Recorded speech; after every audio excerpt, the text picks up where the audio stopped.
அடிமாலி தாலுகா மருத்துவமனைக்கு அனுமதித்த காத் லேப் இதுவரை செயல்படாமல் உள்ளது. இதய சம்பந்தமான நோய்களுக்கு சிகிச்சை கொடுப்பதற்காக தொடங்கப்பட்ட காத் லேப் இதுவரை செயல்படவில்லை. மருத்துவர்களும் தேவையான ஊழியர்களும் இல்லாததே காத் லேப் செயல்படாததற்கு காரணம் என்றும் அதிகாரிகள் தெரிவித்துள்ளனர். தேவிகுளம், உடுமன்சோலை தாலுகாக்களில் பல்வேறு ஆதிவாசி பகுதிகளிலிருந்தும் தோட்டப்பகுதிகளிலிருந்தும் உட்பட ஏராளமானவர்கள் நம்பியுள்ள ஒரு மருத்துவமனை தான் அடிமாலி தாலுகா மருத்துவமனை. இதய சம்பந்தமான நோய்கள் கண்டுபிடிப்பதற்கும் சிகிச்சை கொடுப்பதற்குமாக உள்ள ஒரு சிறப்பு மருத்துவம் தான் காத் லேப் என்று அழைக்கப்படும் கத்தீட்டரைசேஷன் லேபரட்டரி. நோயாளிகளுக்கு சிகிச்சை கொடுக்கும் ஒரு நவீன வசதிகளுடன் காத் லேப் அடிமாலி தாலுகா மருத்துவமனையில் தயார் செய்துள்ள போதும் இதுவரை செயல்பட தொடங்கவில்லை என்று புகார் எழுந்துள்ளது.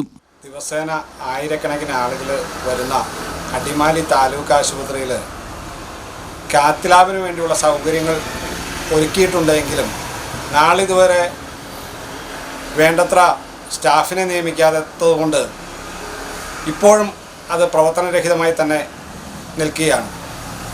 നൂറുകണക്കിന് രോഗികളാണ് ഹാർട്ട് അറ്റാക്ക് മൂലം ഹൈറേഞ്ചിൻ്റെ വിവിധ ഭാഗങ്ങളിൽ നിന്ന് എറണാകുളം ജില്ലയിലേക്കും കോട്ടയം ജില്ലയിലുമുള്ള വിവിധ ആശുപത്രികളിലേക്ക് ദിനം പ്രതി പോയിക്കൊണ്ടിരിക്കുന്നത്.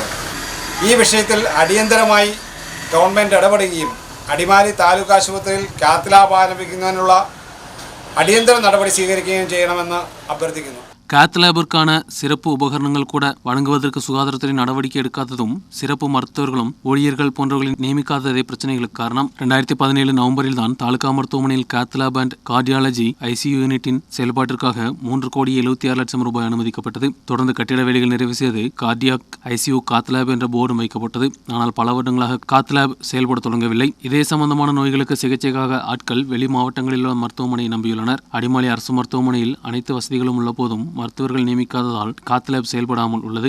இது தோட்டப்பகுதிகளிலும் ஆதிவாசி பகுதிகளிலும் இருந்து சிகிச்சைக்கு வருபவர்களை பாதித்து வருகிறது. அரசு என்ற கேரளம் கண்காட்சி உட்பட உள்ள நிகழ்ச்சிகள் மாவட்டத்தில் நடத்தி வரும்போது மாவட்டத்தில் தாலுகா மருத்துவமனைகளில் உட்பட பல்வேறு வசதிகளின் பற்றாக்குறையில் பொதுமக்கள் சிரமப்பட்டு வருகின்றனர். தேவையான ஊழியர்களை நியமித்தும் உபகரணங்கள் வழங்கியும் காத் லேப் செயல்பட தொடங்கினால் இதே சம்பந்தமான நோயாளிகளுக்கு இடுக்கி மாவட்டத்திலேயே சிகிச்சை கொடுக்க முடியும். News bureau, Adimali.